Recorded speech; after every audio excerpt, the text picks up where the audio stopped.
Hello all of you, good morning.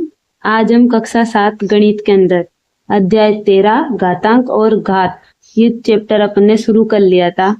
इसके अंदर उदाहरण 13 देखेंगे जो 13.3 प्रश्नावली का है। इसमें निम्नलिखित संख्याओं को मानक रूप में व्यक्त करने के लिए बोला गया है। और हाँ, आपको पहले वाले वीडियो प्लेलिस्ट में मिल जाएंगे। तो देखो, आज का उदाहरण करते हैं 13। जैसा कि हमने पढ़ा है, निम्नलिखित संख्याओं को मानक रूप में व्यक्त कीजिए। अब मानक रूप क्या होता है? मानक रूप यानी कि हम जो संख्या दी हुई है उसे 10 की घात के रूप में लिखते हैं। तो देखो कैसे लिखेंगे। तो इसको अपन एक छोटा सा उदाहरण लेके समझते हैं। इन प्रश्नों को भी करेंगे, पर पहले आप ये थोड़ा सा उदाहरण समझिए। मान लीजिए 70, 50 ये कोई मैंने संख्या ली, ठीक है। अब इसको 10 की घात के रूप में लिखना है। इसको देखो, ये रफ है अपना समझने के लिए। इसको 10 की घात के रूप में लिखना है। तो उसके लिए हम क्या करना होगा कि हम इधर लगाएंगे सबसे लास्ट में पॉइंट। आप फिर ऐसे बोल सकते हैं बाई तरफ पॉइंट। तो देखो, दाया बाया में आपको कंफ्यूजन नहीं होना चाहिए। अपने हाथों को देखो, और ये जो बन रहा है छोटा क्या होता है? छोटा बी।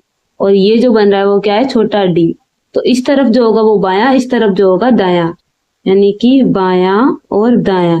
तो हमें क्या करना है? बाईं तरफ सबसे लास्ट में पॉइंट लगाना है, ठीक है। और अब हमें संख्या गिननी है। कितनी? 1 2 3 4। ये कितनी संख्या हुई? 4 संख्या। ये 4 संख्या हुई ना। तो अब हमें एक चीज ध्यान रखनी है कि अब इधर हम किससे गुणा कराते हैं? गुणा। देखो, 1 2 3 4 संख्या गिनी थी हमने पॉइंट के बाद। अब 4 संख्या गिनी थी तो 4 ही इधर 0 लगाने हैं, ठीक है। तो इसका मतलब क्या हुआ कि 10 की घात 4, ठीक है। 4 0 है तो 10 की घात 4, 3 0 होते तो 10 की घात 3 आती। अब देखो, पॉइंट लगाते टाइम हमको ये बात भी ध्यान रखनी है कि अब जब हम पॉइंट लगाएंगे तो लास्ट में जो 0 होंगे ना उन्हें हटा देंगे, यानी कि ये क्या आएगा? 7.05। तो ये जो आया है ना, ये आपका क्या है? मानक रूप, ठीक है। इस तरीके से ध्यान रखना, लास्ट में पॉइंट लगाना है, यानी कि बाईं तरफ हमको लास्ट संख्या में पॉइंट लगाना है आगे। फिर जो संख्या, जितनी संख्या है, 0 वगैरह जितना भी है वो हमको सब गिनने हैं और उतने हमको 0 लगा देने के आगे।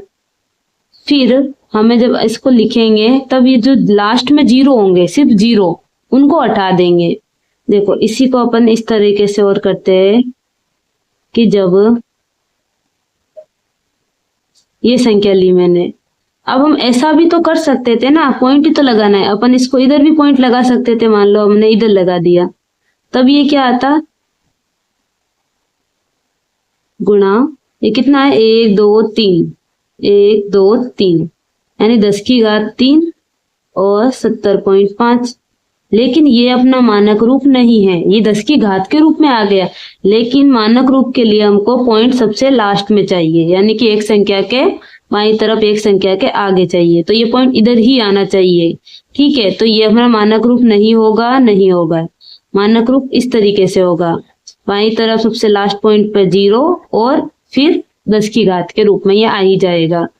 तो ये आपको थोड़ा सा समझ में आया है तो भी चलेगा। अभी देखो, प्रश्न के साथ, उदाहरण के साथ और समझते हैं।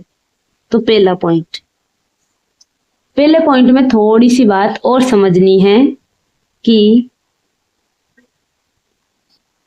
इसके अंदर क्या करना है। देख, अभी अपन ने किया तो उसमें पॉइंट लगाया था, है ना, पर इसमें पहले से पॉइंट है। पर हम जानते हैं कि बाईं तरफ सबसे लास्ट में वाली संख्या के आगे पॉइंट होता है, यानी कि इस पॉइंट इधर आना चाहिए। किधर आना चाहिए? इधर आना चाहिए। इस पॉइंट को इधर लेके आना है। तो इसे हम लिख देते हैं 0.9853, ठीक है। फिर हम क्या करते हैं? गुणा। अब जितनी संख्या होती है उतनी संख्या गिनते हैं, लेकिन क्योंकि ये पॉइंट पहले से लगा हुआ था तो सिर्फ इन संख्याओं को गिनेंगे। क्या? 1 2 3, तो यानी कि 3 0। इस संख्या को लिख दो ऐसे कैसे। अगर इसके आगे 0 होते ना तो उन्हें हम हटा देते, पर 0 नहीं है तो पूरी संख्या लिखेंगे। 1 2 3, कितना है? 3 0 है तो इसकी घात 3। तो ये अपना मानक रूप आ गया। अब दूसरे प्रश्न से और समझते हैं। 65 95 0। हम जानते हैं क्या? सबसे लास्ट में अपन को पॉइंट लिखना है। और 0 है उसको हटा देना है, यानी कि इधर 0.6.595 गुणा करते टाइम पूरी संख्याओं को गिनना है। पॉइंट के इधर पॉइंट लगाया है ना, तो पूरी संख्याओं को गिनना है। 1 2 3 4, 1 2 3 4 उतने ही 0 आ जाते हैं, यानी कि 6.595 गुणा 10 की घात कितना हो जाएगा 4। ठीक है, अब अगला पॉइंट करते हैं। ये क्या है, डॉट नहीं है, ये कोमा है, कोमा। ठीक है, अपन जानते हैं कोमा की जगह पे इधर क्या लगाना है, हमको पॉइंट लगाना है। तो इसको हटा दो, इधर पॉइंट लगाया, जैसी संख्या थी वैसे ही लिखी हमने। अब देखो पॉइंट लगाया है तो ये 0 अपने हट जाएंगे। ठीक है, इसको मैं आगे लिख रही हूँ, 0.43 रहेगा गुणा 10 की घात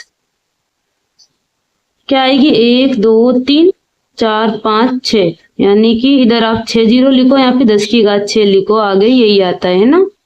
तो ये आपका मानक रूप।